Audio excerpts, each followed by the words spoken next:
Welcome to रीडेक्स। तो चलिए दोस्तों, आज की कॉमिक शुरू करते हैं। आज की कॉमिक्स का नाम है खूनी डायरी और ये कॉमिक्स प्रकाशित हुई थी पवन कॉमिक्स के अंतर्गत। ये एक थ्रिलर और सस्पेंस जॉनरे की कॉमिक्स है। तो चलिए दोस्तों, ज्यादा देरी ना करते हुए शुरू करते हैं सस्पेंस से भरपूर थ्रिलर कॉमिक्स को, जिसका नाम है खूनी डायरी। खूनी डायरी, संपादक देवकीनंदन शर्मा, कथानाक शिव बेम्बी, चित्रकार अजय शंकर। इंटेलिजेंस विभाग बंबई के चीफ रंजीत ओबराय ने मेज पर रखी घंटी बजाई। किर किर। तत्काल ही इंस्पेक्टर वागले और अमजद को भेजो। Yes sir. कुछ देर बाद ही इंस्पेक्टर अमजद, तुम्हें दोपहर की फ्लाइट से ये डायरी लेकर दिल्ली जाना है। Yes sir. चीफ ने इंस्पेक्टर अमजद की ओर एक डायरी बढ़ा दी। प्रकट रूप में ये डायरी रॉबिन्सन जासूसी कांड से संबंधित है, मगर ये नकली है। असली डायरी इंस्पेक्टर वागले लेकर जाएगा और अपराधियों को धोखे में रखने के लिए इसे तुम ले जाओगे। मगर ये सावधानी किस लिए सर?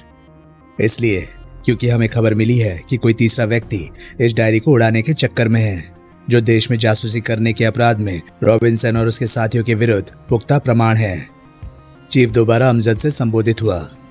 दिल्ली एयरपोर्ट पर उतरने के बाद तुम सीधे किसी होटल में जाओगे और अगली फ्लाइट से वापस लौट आओगे।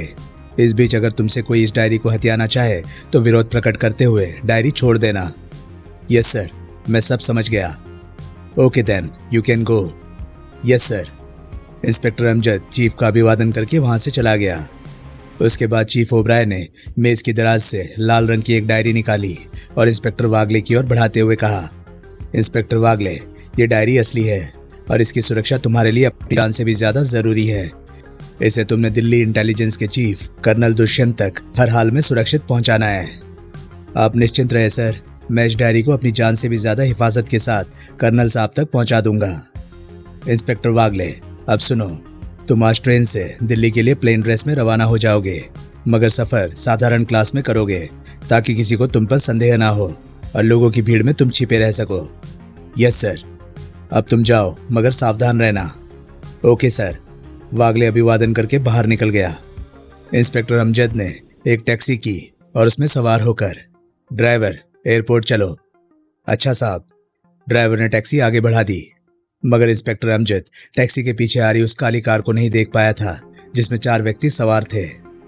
इसे ओवरटेक करके पकड़ने में तो बहुत समय लगेगा गंगो। वेरी गुड आइडिया प्रकाश, तुमने बड़ी काम की बात सुझा दी। तुम क्या कह रहे हो गंगो? मेरी तो कुछ समझ में नहीं आया। तुमने तो गाड़ी को ओवरटेक करने की बात की थी प्रकाश, मगर मेरे दिमाग में आ गया है कि गाड़ी को ओवरटेक करने की जगह क्यों ना अपने शिकार को सीधा ही ओवरटेक कर लिया जाए। मगर कैसे? लाल बत्ती पर गाड़ी रुकते ही हम तीनों इसकी टैक्सी में सवार होकर इसे ओवरटेक कर लेंगे। Good idea. फिर जैसे एक चौराहे पर लाल बत्ती के कारण अगली टैक्सी रुकी। हरी अप, जल्दी से बाहर निकलो। तीनों फुर्ती से गाड़ी से निकले। गंगो और उसके 2 साथी जबरदस्ती उस टैक्सी में घुसने लगे। अगले क्षण कोई हरकत करके शोर मचाने की कोशिश की तो तुम दोनों में से कोई जिंदा नहीं बचेगा। तुम लोग कौन हो और हमसे क्या चाहते हो? थोड़ी देर में पता चल जाएगा। अम्बी, ड्राइवर को पीछे भेज दो और गाड़ी को तुम ही हैंडल करना। अम्बी फौरन अपनी खिड़की खोलकर बाहर निकला और टैक्सी ड्राइवर को परे धकेलते हुए उसकी सीट पर बैठ गया। तभी चौराहे पर लगी बत्ती ने ग्रीन सिग्नल दिया और अम्बी ने गाड़ी आगे बढ़ा दी। इसकी आंखों पर काली पट्टियां बांध दो दूल्हा। अच्छा उस्ताद। दूल्हा अमजद और टैक्सी ड्राइवर की आंखों पर काली पट्टी बांधने लगा। जाने ये लोग कौन हैं? थोड़ी देर बाद दोनों गाड़ियां एक इमारत में जाकर रुकी। तब गंगो गाड़ी से उतरा और, चलो दोनों बाहर निकलो। दोनों की गाड़ी में से बाहर निकलते ही इमारत के भीतर ले जाया जाने लगा। अब सीढ़ियां चढ़कर दाहिने मुड़ो। एक कमरे में पहुंचने के बाद उनकी पट्टियां खोल दी गई। तभी वहां गैंग का बॉस दाखिल हुआ। क्या इसकी तलाशी ली है गंगो? नहीं बॉस, अभी लेता हूं।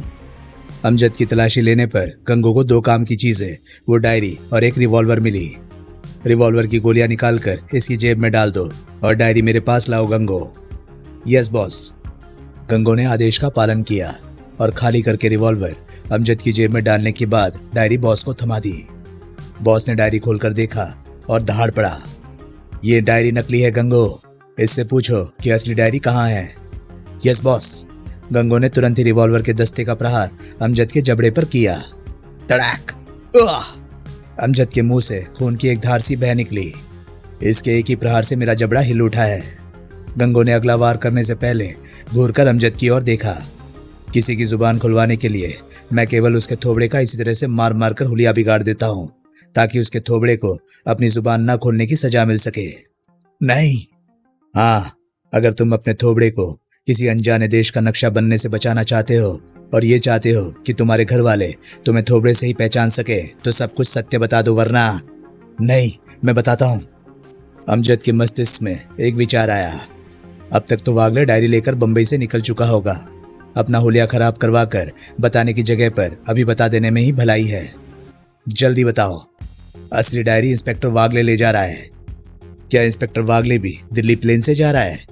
इस बारे में मैं कुछ नहीं जानता। फिर बॉस का इशारा पाकर गंगो ने अमजद की कनपट्टी पर रिवॉल्वर के दस्ते से चोट की। धाड़! अमजद बेहोश होकर लुढ़क गया। प्रकाश, इसे किसी निर्जन स्थान पर डालाओ। प्रकाश बेहोश पड़े अमजद की ओर बढ़ गया। बॉस ने गंगो की ओर देखा।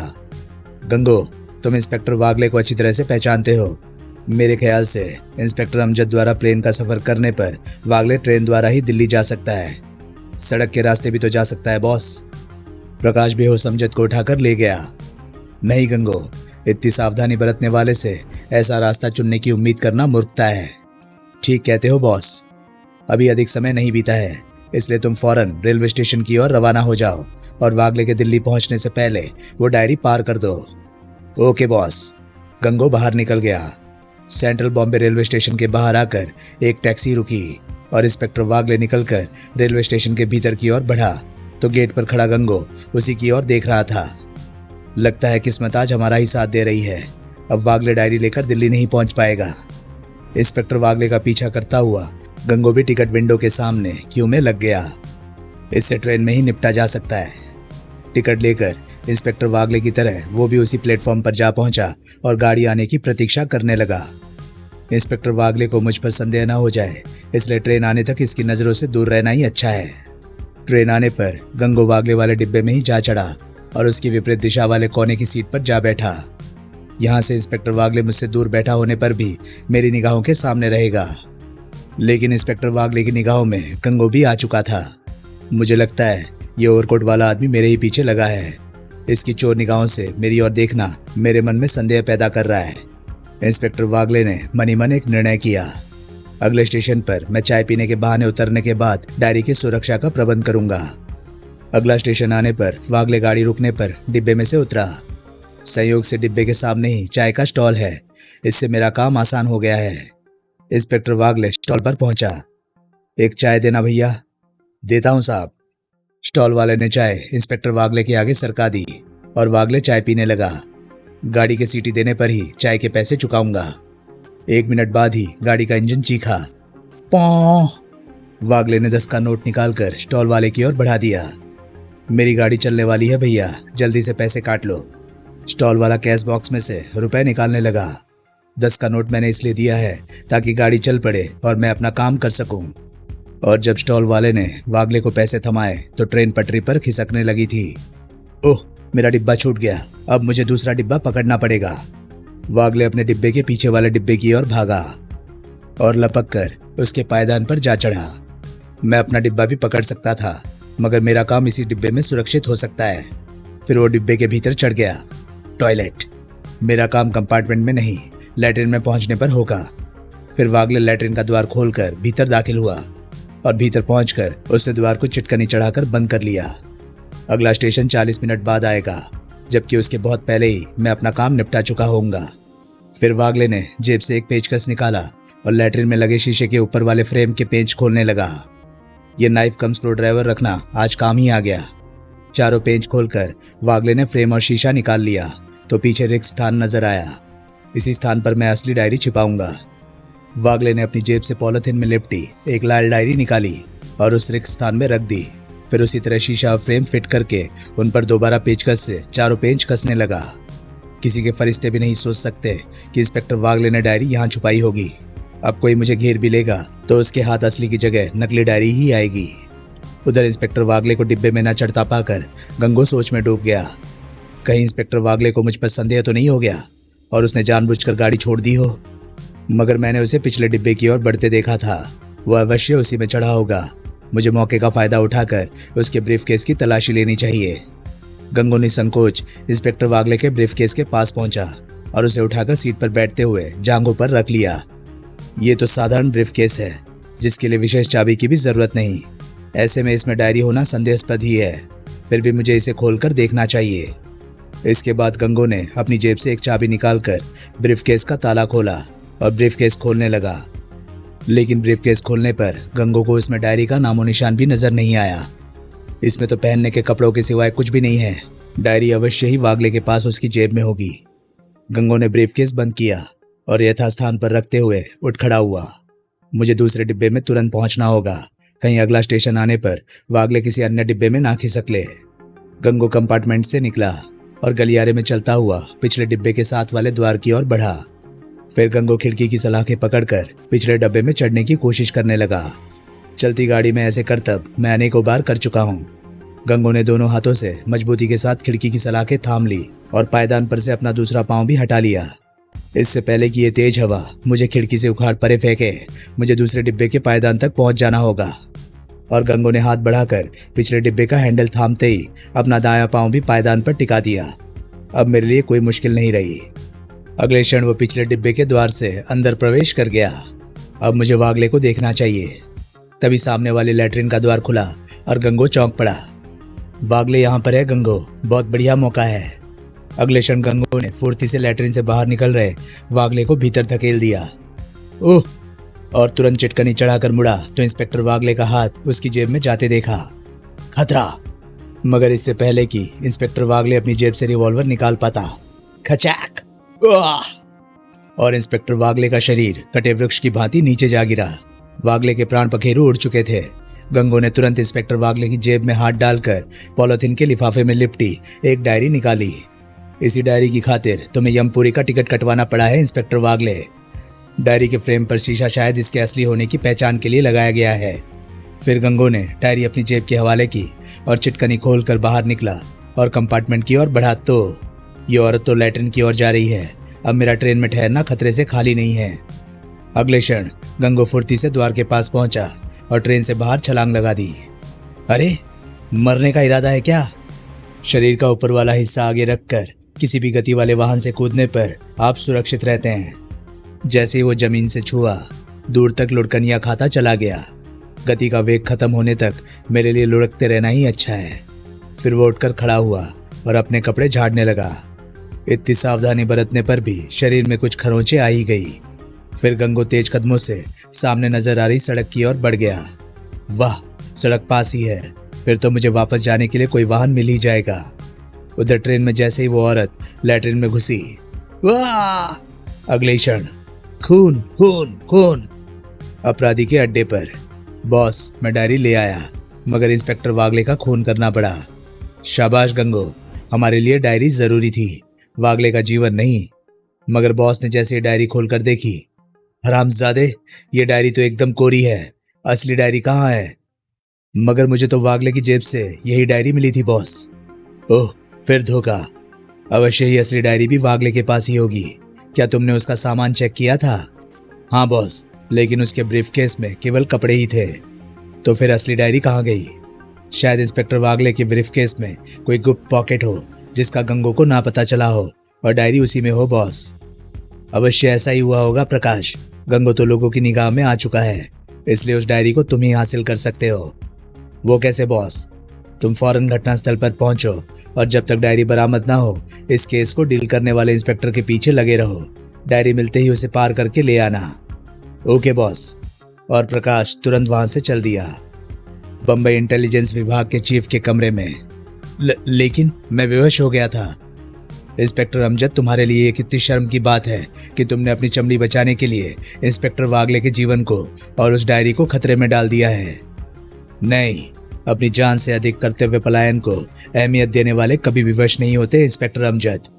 लेकिन सर, मगर तभी ट्रेन। चीफ ने रिसीवर उठाकर कान से लगाया। Hello, chief intelligence this side. Hello sir, मैं नागपुर से पुलिस इंस्पेक्टर मलिक बोल रहा हूँ। इंटेलिजेंस विभाग बम्बई के इंस्पेक्टर वागले की ट्रेन में हत्या हो गई है और उस केस की जांच का काम मुझे सौंपा गया है। चीफ बुरी तरह से चौंक पड़ा। Oh, very bad news. Inspector Malik, क्या इंस्पेक्टर वागले के सामान में कोई डायरी बरामद हुई है? No sir. क्या उस डायरी में कोई खास बात थी? चीफ पर मुर्दनी छा गई। No, thanks for information inspector Malik. No mention please sir, this is my duty. इसके बाद चीफ ने रिसीवर रख दिया। फिर चीफ ने घूर कर इंस्पेक्टर अमजद की ओर देखा। सुना तुमने इंस्पेक्टर अमजद? वागले अपने कर्तव्य की खातिर देश के लिए शहीद हो गया और उसका खूनी वो डायरी ले उड़ा जिसके लिए केवल तुम ही जिम्मेदार हो, तुम ही। इंस्पेक्टर अमजद का सिर झुक गया था और चीफ कमरे में बेचैनी से टहलने लगा था। सचमुच मैंने अपना कर्तव्य निभाने में लापरवाही की है। उधर घटनास्थल पर इंस्पेक्टर मलिक सबसे पहले लाश देखकर चीखने वाली महिला का बयान लेते हुए, यानी कि आपको पूरा यकीन है श्रीमती रेणु कि आपने कातिल को लैट्रिन में से निकलते देखा था? हाँ इंस्पेक्टर, मैं उस आदमी को सैकड़ों आदमियों में भी पहचान सकती हूँ। सर, हमें इंस्पेक्टर वागले की लाश के कपड़ों की तलाशी में एक पेचकस कम नाइफ मिला है जिस पर इंस्पेक्टर वागले की ही उंगलियों के निशान हैं। उसके अतिरिक्त इंस्पेक्टर वागले का ब्रीफकेस दूसरे कंपार्टमेंट में से मिला है। पूछताछ करने पर मालूम हुआ है कि इंस्पेक्टर वागले दूसरे कंपार्टमेंट में सफर कर रहा था। फिर प्रश्न ये पैदा होता है कि इंस्पेक्टर वागले उस कंपार्टमेंट की लैट्रिन में कैसे पहुंच गया। चीफ ने गंभीरता के साथ सिर हिलाया। मैं तुम्हारी योग्यता से परिचित हूं इंस्पेक्टर मलिक, इसलिए मैं चाहता हूं कि तुम जल्द से जल्द इंस्पेक्टर वागले के कातिल का पता लगाओ। हमें वो डायरी भी तभी प्राप्त हो सकेगी। आप निश्चिंत रहे सर, मैं शीघ्र ही कातिल और उस डायरी का पता लगा लूंगा। मुझे विश्वास है इंस्पेक्टर मलिक, तुम ऐसा कर सकते हो। लेकिन इंस्पेक्टर वागले की जेब से पेचकस का मिलना आश्चर्यजनक है सर। हाँ इंस्पेक्टर मलिक, लेकिन मुझे यकीन है कि इस रहस्य पर से भी तुम ही पर्दा उठाओगे। ठीक है सर, मुझे आज्ञा दीजिए। मैं हर हाल में इंस्पेक्टर वागले के हत्यारे और उस खूनी डायरी को ढूंढ निकालूंगा जिसने उसकी जान ली। और इंस्पेक्टर मलिक वहां से विदा हो गया। इंस्पेक्टर मलिक पुलिस स्टेशन पहुंचा तो उसके कमरे में प्रेस रिपोर्टर बैठे हुए थे। आइए इंस्पेक्टर साहब, हम लोग आपकी ही प्रतीक्षा कर रहे थे। इंस्पेक्टर वागले की हत्या के केस में आपने क्या प्रगति की है? केस की जांच चल रही है और मुझे उम्मीद है कि मैं शीघ्र ही हत्यारे को गिरफ्तार कर लूंगा। क्या आपके हाथ में कोई सुराग लग गया है इंस्पेक्टर? हाँ, पुलिस के पास रेणु नाम की एक गवाह है जो कातिल को पहचानती है। उसके जरिए हम कातिल तक जा पहुंचेंगे। इसके अलावा और भी कोई प्रोग्रेस की है आपने? बस अभी सब कुछ नहीं बताया जा सकता। कोई बात नहीं इंस्पेक्टर, हमारे लिए ये मसाला भी काफी काम का है। सहयोग के लिए धन्यवाद। फिर सभी रिपोर्टर वहां से चले गए। अगले दिन के समाचार पत्रों में वो खबर सुर्खियों में छपी। दैनिक फंदा, एक महिला द्वारा कातिल को पहचान लेने का दावा। डेली न्यूज, इंस्पेक्टर मलिक द्वारा कातिल को शीघ्र गिरफ्तार करने की आशा। गंगो ने भी ये खबर पढ़ी तो मैंने उस महिला रेणु को खत्म ना किया तो या तो मुझ तक पुलिस पहुंच जाएगी वरना बॉस ही मुझे जिंदा नहीं छोड़ेगा। उधर प्रकाश बॉस को रिपोर्ट देने पहुंचा। बॉस, एक महिला ने गंगो को देखकर पहचान लेने का दावा किया है। हाँ, मैंने भी अखबार में पढ़ा है। क्या तुमने उस महिला का पता लगाया है? हाँ बॉस, वो रामनगर कॉलोनी में रहती है। उसका नाम रेणु है। ठीक है, तुम गंगो के साथ जाकर उस औरत की जुबान हमेशा के लिए बंद कराओ। ओके बॉस, मैं अभी गंगो के पास जा रहा हूँ।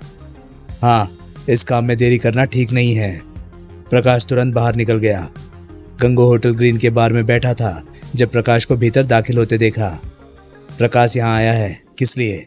कहीं बॉस ने इसे मुझे खत्म करने के लिए तो नहीं भेजा? प्रकाश गंगो के पास पहुंचा और, गंगो, तुम्हें एक महिला इंस्पेक्टर वागले के कातिल के रूप में पहचान गई है। इससे पहले कि वो गवाही दे सके, बॉस का आदेश है कि उसे खत्म कर दो। मैं भी उसे खत्म करना चाहता हूँ, मगर अफसोस मुझे उसका पता नहीं मालूम है। लेकिन मैंने उसका पता लगा लिया है गंगो। ये तो तुमने बहुत अच्छा किया प्रकाश। आओ अब उसे दूसरी दुनिया में पहुंचा दे। चलो, मैं तो तुम्हारे पास आया ही इसलिए हूँ। थोड़ी देर बाद प्रकाश और गंगो रामनगर कॉलोनी की मुख्य सड़क पर एक टैक्सी से उतरे और कॉलोनी में बने मकानों की ओर बढ़ गए। उस महिला का मकान नंबर क्या है प्रकाश? D24। लेकिन जैसे ही वो मकान नंबर D24 के पास पहुंचे, यहाँ से फौरन खिसको गंगो, अवश्य ही मकान के भीतर इंस्पेक्टर मलिक होगा। हाँ प्रकाश, ये पुलिस जीप तो यही बता रही है। दोनों तेजी से मकान की पिछली ओर घूम गए और तेज कदमों से कॉलोनी से दूर होते चले गए। गंगो, दिन में ये काम मुश्किल है, किसी के द्वारा पहचाने भी जा सकते हैं, इसलिए इस काम को रात को अंजाम देंगे। तुम ठीक कह रहे हो प्रकाश। उसी रात उस मकान के सामने आकर एक मोटरसाइकिल रुकी। हमें मकान की पिछली ओर से मकान में घुसना है प्रकाश। हाँ गंगो, हमारी सेहत के लिए यही मार्ग ठीक रहेगा। दोनों घूमकर मकान की पिछली ओर पहुंचे। तभी अपनी जिंदगी चाहते हो तो दोनों अपने हाथ ऊपर उठा लो, लेकिन भागो। इंस्पेक्टर मलिक ने भागते हुए प्रकाश पर फायर किए। धाए धाए, लेकिन निशाने चूक गए और प्रकाश भागकर मकान की अगली ओर घूम गया। ओह, एक निकल भागा। ये देखकर गंगो दूसरी ओर को भागा, मगर तभी धाए, गोली गंगो का एक पांव घायल कर गई, लेकिन वो फिर भी भागने लगा। पुलिस के हाथ लगने का मतलब है फांसी का फंदा, मगर इंस्पेक्टर मलिक ने उसे भागने नहीं दिया। धाए, गंगो दर्द से बेहोश होकर गिर पड़ा। इंस्पेक्टर मलिक तुरंत मकान के अगले हिस्से की ओर दौड़ा, इसके दूसरे साथी को देखूं, मगर प्रकाश तब तक मोटरसाइकिल को स्टार्ट करके स्टैंड पर से उतार चुका था। इंस्पेक्टर मलिक ने वार्निंग दी, रुक जाओ वरना गोली चला दूंगा। तुम्हारी गोली अब मेरा कुछ नहीं बिगाड़ सकती इंस्पेक्टर। हा फटफट। लेकिन प्रकाश ने मलिक की चेतावनी अनसुनी करते हुए मोटरसाइकिल आगे बढ़ा दी। इंस्पेक्टर मलिक ने प्रकाश का निशाना लेकर फायर किए। तीनों गोलियां प्रकाश की पीठ में समा गई। धाए धाए, और धड़ाक। इंस्पेक्टर मलिक मकान के जीने से उतरा और मकान की पिछली ओर पहुंचा तो श्रीमती रेणु गंगो के पास पहुंच चुकी थी। इंस्पेक्टर साहब, यही आदमी वागले साहब का खूनी है। ओह। इंस्पेक्टर मलिक गंगो के पास झुककर बैठा और उसकी नब्ज टटोलते हुए बोला, इसकी नब्ज बहुत धीमी चल रही है, ये तो कुछ पल का ही मेहमान है। तभी गंगो का रहा, ये कुछ होश में है। हम जानते हैं तुमने इंस्पेक्टर वागले का खून किया है। अपने पाप का प्रायश्चित करने के लिए मरने से पहले बता दो वो डायरी कहाँ है जिसके लिए तुमने इंस्पेक्टर वागले का खून किया था।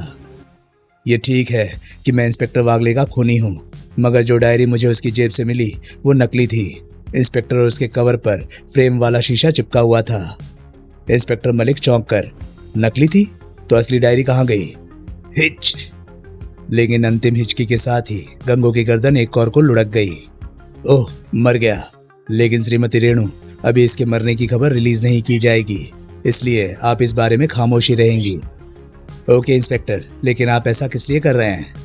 ये एक किराए का गुंडा है श्रीमती रेणु, लेकिन डायरी प्राप्त करने के लिए जिसने भी इसका इस्तेमाल किया, अब हम उसी को सामने लाने के लिए इसका इस्तेमाल करेंगे। लेकिन सवाल ये पैदा होता है कि असली डायरी कहाँ गई और इंस्पेक्टर वागले की जेब में पेचकस होने का क्या मतलब हुआ, और नकली डायरी पर शीशा, वो भी फ्रेम वाला। तभी उसके दिमाग में जैसे रोशनी का धमाका हुआ। गाड़ी के टॉयलेट में भी शीशा लगा होता है और पेचकस। ओह, ये बात मेरे दिमाग में पहले ही क्यों ना आई? इंस्पेक्टर मलिक ने रेणु की ओर देखा। श्रीमती रेणु, मैं इन लाशों के लिए पुलिस दल और संबंधित स्टाफ को जाकर भेजता हूँ। उनके आने तक आप अपने घर से ना निकले। अच्छा इंस्पेक्टर साहब। और इंस्पेक्टर मलिक वहां से दूर खड़ी अपनी गाड़ी की ओर बढ़ गया। इंस्पेक्टर मलिक तुरंत ट्रेन के उस डिब्बे की लैट्रिन में पहुंचा जिसे ट्रेन से अलग करके नागपुर रेलवे स्टेशन पर खड़ा कर दिया गया था, और इंस्पेक्टर मलिक एक पेचकस से लैट्रिन के शीशे के पेच खोलने लगा। जैसे ही चारों पेच खोलकर इंस्पेक्टर मलिक ने शीशे और फ्रेम को अपनी जगह से हटाया, कट। पॉलिथीन के लिफाफे में लिपटी डायरी लैट्रिन के फर्श पर जा गिरी। इंस्पेक्टर मलिक की आंखें चमक उठी और उसने झुककर डायरी उठाई। वाह, मेरे दिमाग ने ठीक काम किया, यही असली डायरी है। अब केवल उस अपराधी को पकड़ना है जिसने इस डायरी की खातिर इंस्पेक्टर वागले का खून करवाया है। अगले दिन के समाचार पत्रों में इंस्पेक्टर वागले के हत्यारे से संबंधित खबर ही सुर्खियों में थी। इंडिया न्यूज, इंटेलिजेंस इंस्पेक्टर वागले का हत्यारा गंभीर रूप से घायल, दूसरा साथी मरा। इंस्पेक्टर वागले के घायल हत्यारे के होश में आने पर रॉबिन्सन जासूसी कांड का मुख्य सबूत खूनी डायरी के पता चलने की आशा। अपराधी के अड्डे पर, लेकिन मैं गंगो की जुबान नहीं खुलने दूंगा। अम्बी, तुम दूल्हा के साथ अस्पताल जाओ और मालूम करो कि गंगो कौन से वार्ड में है। मुझे होटल वेल्डन में मिस्टर जॉर्ज के नाम से फोन पर सूचित करना। Okay boss. अम्बी और दूल्हा बाहर निकल गए, लेकिन गंगो का वार्ड ढूंढने के चक्कर में अपने हाथ ऊपर उठाओ और सामने वाले कमरे में चलो। दूल्हा और अम्बी सादी पुलिस द्वारा धर लिए गए। थोड़ी देर बाद ही, हेलो बॉस, मैं अम्बी बोल रहा हूँ। वार्ड नंबर 8 में गंगो को भर्ती किया गया है। बाहर 2 सिपाही पहरे पर है। ओके, तुम लोग जाओ, तुम्हारा काम खत्म हुआ। इंस्पेक्टर मलिक ने अम्बी से फोन छीनकर डायल बॉक्स पर रख दिया और उसे लॉकअप में धकेल दिया। चलो हवालात में और अपने बॉस के यहाँ पहुंचने की प्रतीक्षा करो। रात्रि के 8 बजे अस्पताल के अंधेरे कोने में एक गाड़ी आकर रुकी और उसमें से एक डॉक्टर बाहर निकलकर द्वार की ओर बढ़ा। मेरे मेकअप से किसी को संदेह नहीं हो सकता मुझ पर। द्वार पार करके वो ऑटोमेटिक लिफ्ट की ओर बढ़ा। इस अस्पताल के वार्ड ऊपर से शुरू होते हैं, इसलिए वार्ड नंबर 8 भी चौथी मंजिल पर ही होगा। लिफ्ट से वो चौथी मंजिल पर पहुंचा और वार्ड नंबरों पर निगाह डालते हुए चलने लगा। नमस्ते डॉक्टर, गुड नाइट। आम आदमी की निगाह में मैं डॉक्टर ही हूँ। 8 नंबर वार्ड के बाहर 2 सिपाही तैनात थे, मगर वो लापरवाही प्रदर्शित करता हुआ उस वार्ड में दाखिल हुआ। एक डॉक्टर पर भला सिपाही भी क्या शक कर सकते हैं। भीतर से कमरे का द्वार चिटकनी चढ़ाकर बंद करके वो उस बेड की ओर बढ़ा जिसमें चादर में लिपटा कोई आदमी पड़ा था। जहर का एक ही इंजेक्शन तुम्हारी जुबान हमेशा के लिए बंद कर देगा गंगो। बेड के पास पहुंचकर उसने जेब से एक सिरिंज निकाली और एक इंजेक्शन की शीशी में से सिरिंज में जहर भरने लगा। तुम्हारा मुंह बंद करने के लिए तुम्हारा बॉस डॉक्टर बनकर आया है गंगो। फिर उसने सिरिंज भरकर जैसे ही बेड पर से चादर हटाई तो चौंक पड़ा। ओह, धोखा। तभी दूसरे कमरे से रिवॉल्वर ताने इंस्पेक्टर मलिक दाखिल हुआ। ये धोखा तुम्हें गिरफ्तार करने के लिए ही किया गया था। अपने दोनों हाथ ऊपर उठा लो। लेकिन उसने इंस्पेक्टर मलिक पर इंजेक्शन खींच मारा। तुम मरने की बारी तेरी है इंस्पेक्टर। मगर इंस्पेक्टर मलिक स्वयं को बचा गया और बॉस द्वार की ओर भागा। ओह, ये तो हाथ से निकल जाएगा। इंस्पेक्टर मलिक ने वार्निंग दी, रुक जाओ वरना गोली मार दूंगा। लेकिन बॉस ने तुरंत कमरे के द्वार भीतर को खींच लिए और ओह, मैं गोली भी नहीं चला सकता। द्वार से कान सटाए दोनों सिपाही भीतर की ओर आ गिरे। बॉस ने तुरंत द्वार से बाहर छलांग लगा दी। पीछे ही इंस्पेक्टर मलिक भी बाहर निकला। वो हाथ से निकल गया तो कानून की हार और अपराधी की जीत होगी। और जैसे ही इंस्पेक्टर मलिक गलियारे में पहुंचा तो अचानक बॉस ने उसका निशाना लेकर फायर किया, मगर इंस्पेक्टर मलिक ने झुकाई देकर स्वयं को बचाया और रिवॉल्वर से निकली तीनों गोलियां बॉस के शरीर में घुसती चली गई। धाए धाए धाए। बॉस की लाश के पास पहुंचकर इंस्पेक्टर मलिक ने जैसे ही उसके चेहरे से नकली दाढ़ी नोची तो ओह, ये तो रॉबिन्सन जासूसी कांड के मुख्य अभियुक्त का भाई गिब्सन है जो फरार हो गया था। इसलिए ये उस डायरी को उड़ाना चाहता था ताकि अपने भाई और स्वयं के विरुद्ध जासूसी कांड के उस ठोस प्रमाण को नष्ट करके कानून की गिरफ्त से बच सके। मगर समाप्त। तो दोस्तों, ये कहानी थी कॉमिक्स खूनी डायरी की। ये कॉमिक्स आपको कैसी लगी प्लीज कमेंट सेक्शन में अपनी राय मुझे जरूर बताएं। और हाँ, अगर आपको मेरे वीडियोस पसंद आ रहे हैं तो प्लीज उन्हें लाइक करें और चैनल को सब्सक्राइब करें, क्योंकि मैं ऐसे कंटेंट लाता रहता हूँ। तो चलिए दोस्तों, मैं मिलता हूँ अब आपसे अगली वीडियो में। तब तक के लिए नमस्कार, गुड बाय। सेफ रहिए, खुश रहिए, मजे करिए।